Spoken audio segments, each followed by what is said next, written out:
certain errors I made, unconscious errors, when I was growing up. Married very, very young at the age of 23. One of my sons, he don't call me dad. I've done everything to say, listen, I'm not saying, call me dad. And he keeps unconsciously calls me, sir. Welcome to Christianity Today, defending the faith in truth and love with Pastor Peter. In this video, Archbishop Duncan-Williams has revealed that one of his sons refused to call him his dad, and now he has explained the reason behind it. And this is coming because of the mistake that he made early in life and in his ministry, and he has shared to everyone that cares to listen so that you will not make the same mistake. This is a strong message to parents, and parents need to pay attention to this important warning from the Archbishop. Now let us delve into this video. Let us hear the main reason why his son refused to call him his dad, and let us learn something from this video. So let us pay close attention as we go through this short video, and I will come back to tell us the lesson we should pick up from the video. I checked a lot of things, and I realized certain errors I made, unconscious errors, when I was growing up. Married very, very young at the age of 23. Didn't understand a lot of things. Ministry was tough in those days. So my life was always on the road. I was always gone. I was telling them about Bishop Ben. I used to go 6 weeks, sometimes 8 weeks, to North America, South America, Asia, travel for days to be able to make ends meet, to provide and take care of the family, because the church couldn't take care of me. And I learned very early not to depend on tithes and offering and depend on people, because that will wound you. I had one experience and I said, no more. I'm not depending on anybody but God. And I realized when I look back and I look at the lives of my kids, I realize that there is a vacuum that has been created that is going to take a lot of grace and wisdom to bridge that gap. And this was what created the vacuum. I was never there. I provided, I paid their school fees, I made sure they had everything they needed, but I was never there. And I'll go, and even when I come, most times I'm tired, so I have to sleep. And by the time I'm up in the morning, they've left for school, because I wake up and pray at midnight and go back to sleep. So by the time I'm up, they've left for school. By the time they come back, I'm in the office. When I come back from the office, they are asleep. When they wake up, I'm asleep. And it went on for many years. And I realized just recently by revelation that I was an absentee father. That even though I loved them and I cared for them, I lacked understanding of many things. That is not just provision and providing, but you need to have that emotional connection. And it wasn't there. So they have to raise themselves, and they got to learn to be survivors and create all kinds of things in order for them to survive and to fill that void. But nobody can fill those void, and nothing can fill that void but the love of a father. And it is taking a lot of work to try and bridge that gap. Yesterday I took my grandchildren into the pool and I started doing aerobics with them in the pool. And as I was dancing with them and exercising with them in the pool, I realized that that was what I should have done when my children were like their age. And let me say this to you.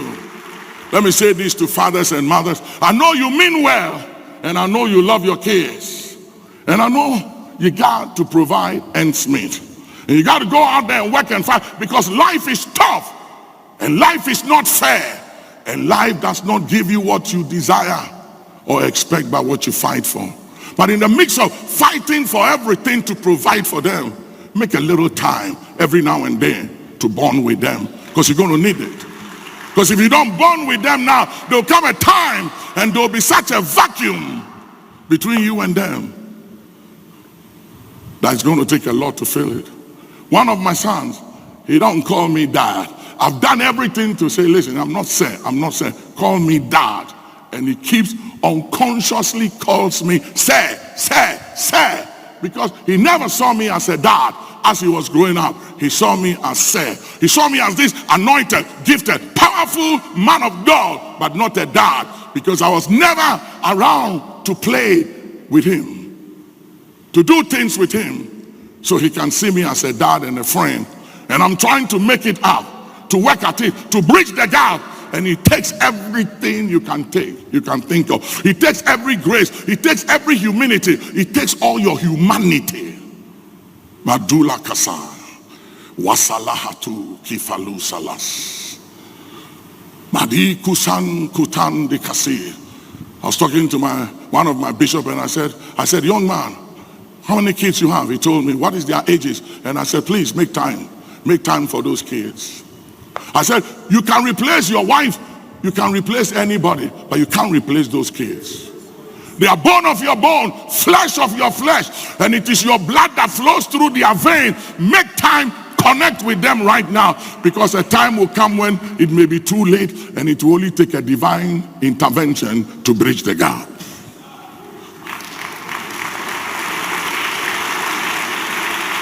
So they grow up. They grow up with all kinds of attitudes. And sometimes you ask yourself, what is this? What's going on here? It began a long time ago. We call them trauma. Trauma. And it creates triggers. Things will trigger them. The trauma causes triggers. And you see them doing things, acting out of character. And you ask yourself, what did I do wrong? You didn't do anything wrong. You just miss certain moments. There are moments in life that fathers and mothers must never miss. Adela ki salatazund, ketu kusand, kela kusu wadala hasa, adili ki motun ki falasid. One of my children's birthday was up, and he said, Dad, my birthday is up. I need you to be around. And I was supposed to travel. So I called my travel agent and I said, you know what? Cancel the ticket. Said it will cost me. I said, it doesn't matter what it costs me. Cancel the ticket.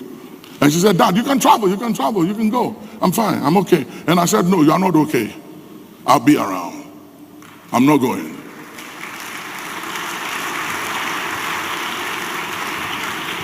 Even though she said, you can go, she doesn't mean it. She doesn't mean it. And it will be held against me one day. And it will pile up and add up to all the time I've been absent. So I said, I'll cancel myself. I'm not going. I don't care what meeting it is. I'm not going. I'll be here. And she said, when will you go? I said, don't worry. She said, oh, but you can leave that now. I said, no, I'm not going that day. I'm not traveling. It's your birthday. I'll be here. Nothing matters but your birthday. I'll be here.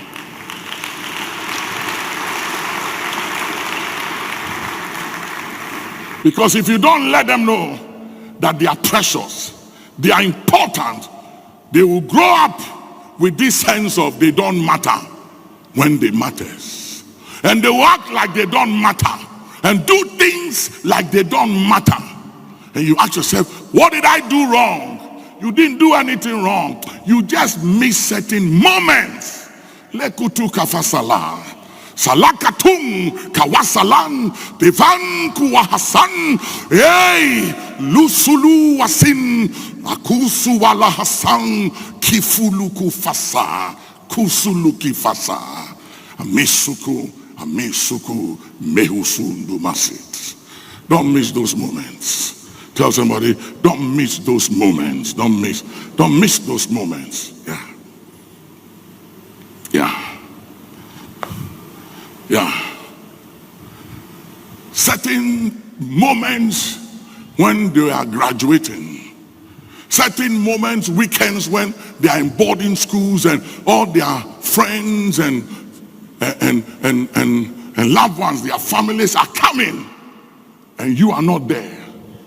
And I wasn't there also sometimes because I was busy somewhere. And just putting them in a boarding school and paying those expensive school fees, I thought was okay. But that wasn't okay. And whilst their friends, family, and parents come to be with them, and they are all alone and away from home, father is not there, mother is not there. You have no idea the damage. You have no idea the impact it does on them. The rejection, the torture and the sins, the feeling of abandonment and rejection. My dad is never around. All right, you are welcome back. You have heard the experience given by the Archbishop Duncan-Williams about his mistakes that he made earlier in his ministry as a father. He said he was not a good father. He has made a lot of mistakes, but this is the lesson we should pick up. Whatsoever we are doing, we need to create time for our family. Now we need to pay a lot of sacrifice. It is not just on work alone. We need to divide our time. Pay attention to your work is good, but you also pay attention to your family, and that is the only way. Do not over concentrate on one segment and leave the other one to suffer. So as parents, this is a very important message that we need to heed this morning. We need to stay close with our family, because we can't get family to buy. We can get more money, we can get another business, we can get another job, but your family is your family. So let us pay close attention to our family even as we are building our career. Now this is what I think we should pick up from this video. Don't forget, you can be part of the discussion. Send your comment using the comment section, and please subscribe to this channel if you are new here. God bless you, and I will see you next time.